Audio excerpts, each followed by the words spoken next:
At dahil nga may high tide na naman sa gabi, kaya na may naisipan nga nung pinsan ko at nung aking kapatid na magkabit ng tain. At nakakatuwa nga at ang dami nilang nahuling katang. At yun na nga po today's video. Ako nga pala nag-voice over din sa may palaisdaan at dinaanan nga pala ako ng kapatid ko at ng pinsan ko. At magkakabit nga daw sila ng tain. Baka daw gusto kong i-vlog, pero syempre babayaran ko yung mga mahuhuli nila. Yan ang huhusay talaga ay. Sa panahon nga talaga ngayon ay wala nang libre. Maliban na lang siguro kung ikaw magpakahirap na manghuli. Kaya naman yung mga kapatid ko nga ay napagkakitaan na rin ako ay. Pero syempre binibigyan ko naman talaga yan yung mga kapatid kong yan kapag sila ay sumasama sa akin sa pagbablog. Syempre hindi naman ako makasarili. Pinagkakakitaan ko ito ay di dapat yung mga kapatid ko ay kikita rin dito. Kaso nga lang madalas ay talagang ako'y lugi. Per video kasi ang bayad ko talaga sa kanya. Ay kaso nga lang minsan ay mas malaki pa yung binabayad ko sa kanya kaysa sa kinikita ng video. Pero okay lang naman sa akin yun at gawa ng usapang kapatid yun. Magmalaki man o maliit yung kita namin sa video ay pareho lang yung bayad ko sa kanya. Pero syempre itong pinsan ko ay binibigyan ko rin naman yan. At yan naman ay usapang pinsan. O diba nakadepende sa relasyon ang rate. Kaya alam nyo sa mga vlog ko madalas ay wala akong kita. Minsan ay abonado pa nga. Hindi kasi ganun kalaki talaga ang sinasahod sa pagbablog. Depende yan kung ikaw ay sikat. Eh ako naman ay naku puro mga 100k views lang. Bihira naman ako makamilyon views sa mga vlog. Kaya bumabawi lang talaga ako sa mga reels at gawa ng madaling makapagpa-views dun. Kaya wag po sana magagalit yung iba kung ang ikli ng aking mga video. Dun lang kasi talaga ako bumabawi. Pero maliit man ang kinikita kada video, kapag naipon naman yun sa looban ng isang buwan, ay di malaki rin. Basta masipag ka nga lang talaga at matyagang mag-upload. Napala nabanggit ko lang yan at gawa ng may nabasa kasi akong comment tungkol dyan sa reels at saka sa kinikita ko sa pagbablog. So yun na nga mabalik tayo. Si Johan nga pala ay may ginawang tain na maliit. Ayan nga't kinabit na niya. Awan ko na lang kung anong mahuhuli niyan. Pero wari ko makakahuli din naman niya ng bukon. Sa pagkakabit nga pala na ring tain ay kailangan mong pasakan ng kahoy din sa tigkabilang gilid para hindi nga lumutang yung tain. Tapos lalagyan mo lang siya ng mga dahon-dahon sa ibabaw para hindi mahalata nung katang na ito'y trap lang. Pero minsan kahit wag mo nang lagyan at mga mulog naman ng mga katang, basta may pagkain yan ay susunggab. So yun na nga kinabukasan nga pala ibabalikan na namin yung mga kinabit nilang tain. Konti nga lang pala yung video na ginawa ko sa pagkakabit ng tain. Basta nabanggit ko sa inyo kung paano ikabit yung tain na yun.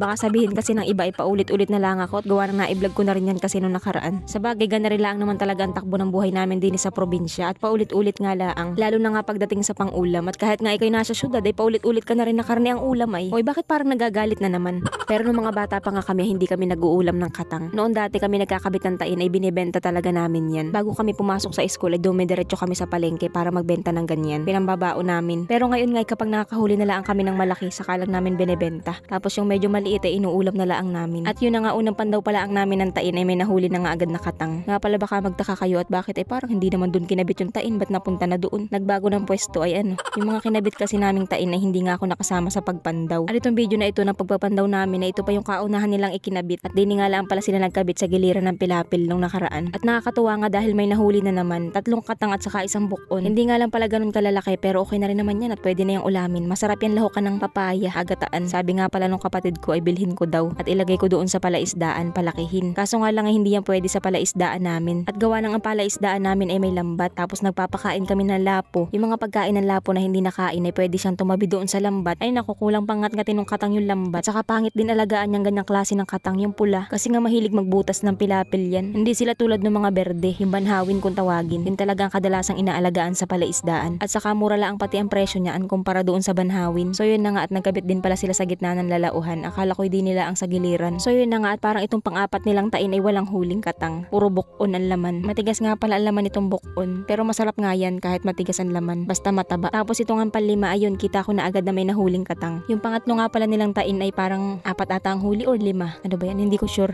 So yun na nga 5 piraso lang pala yung tain nila. At sabi nga pala nung kapatid ko 10 piraso daw yung nahuli nilang katang. Ay di ibig sabihin 4 pala yung nahuli nilang katang kanina. Napakaaliwalas nga pala ng panahon ngayon at buti naman. At gawa ng lagi nila ang naulan ay nakakaumay naman na ay araw-araw na laang. Ito nga pala mga nahuli nilang katang ay tatalian muna nila at gawa ng hindi ko agad yan maluluto. Gawa ng may pang-ulam pa naman kami. Masasayang lang kapag niluto hindi naman makakain. Ito nga palang isang katang na nakuha nila ay bakla daw ito. O diba ang taray pati sa katang ay may bakla na. Tapos meron ding katang na tinatawag silang talong kasi nga kulay violet yung sipit. Ito namang bakla ay mapugas yung kulay. Tapos yung kulay green yun yung tinatawag naming banhawin. At ito namang katang na tinatalian ngayon ng kapatid ko ay pulahan. O diba yan ang daming nose? Basta yan ay katang. So bali sa pagtatali nga daw pala ng katang ay dapat ay ganito. Hindi yung aapakan mo kasi mas madali daw kapag ganitong hawak mo yung katang. At mas nahihigpitan yung pagkatali. Tapos isiguraduhin mo na nakasara yung sipit nila. Tapos doblehin mo na rin yung pagkalambid sa sipit para siguradong hindi makakabuka yung sipit. Tapos dapat ay mahigpit at isesentro mo yung yung sipit. Kumbaga parang iaayos mo yung sipit niya. Kapag hindi kasi nakaayos tapos nilapag mo yan tapos uminat lang yung sipit niyan ay luluwag na agad yung tali niyan. Lalo na nga kapag ang katang ay pambiyahe. Dapat talagang pulido ang pagkakatali para hindi sila nagkakagulo doon sa bayong. Maselan pa naman ang presyohan pagdating sa katang kasi yan ay nakabase rin sa kalagayan ng katang. Kapag kulang ang sipit, mababa ang presyo. At saka kapag kulang ang gulamot o yung galamay. Pero arin naman ay pangulam laang kahit rambangan na ang pagtali dyan. Kailangan nga lang talaga yan talian at gawa ng bukas ko palulutuin. At gawa ng kapag hindi tinalian ay bukas ay patay na yan mga yan at nag-away na yan. Pero yun na nga kapag ako magtatali niyang katang na yan ako, yan ay aapakan ko talaga bugbog sa akin bago ko matalian. So yun na nga parang 3 days na ata at nakalimutan ko na nga na may lulutuin pala akong katang. At yung iba nga ay nagkamatay na, hindi na namin napainom ng tubig. Tapos naalala ko pa ay alas 11 na ng gabi. Bala ko pa naman ay gataan nga yan. Kaso nga lang kapag pinagpabukas ko pa itong mga patay ay masisira na kaya pinili ko na lang yung mga patay at yun ay ilalaga ko na lang. Tapos yung mga buhay yun bukas ang agataan ko. At alahukan ko ng papaya. Tapos ito nga isa ay pinalangoy ko muna din sa hagdanan. Kaso nga ay talagang wala na. Panghina na talaga. Bali yung 4 na piraso nga pala ay niluto ko na tapos yung 3 ay natira. Yung isa ay nakatakas sa lagayan. Nakakatuwa naman at yan ang tabangan na ring katang. At hindi nga ako nakatiis kahit ganaring oras ako'y namapak ng katang. Nga pala yung mga katang na natira hindi na rin umabot ng kinabukasan at naluto na rin kasi nga ay namatay na rin.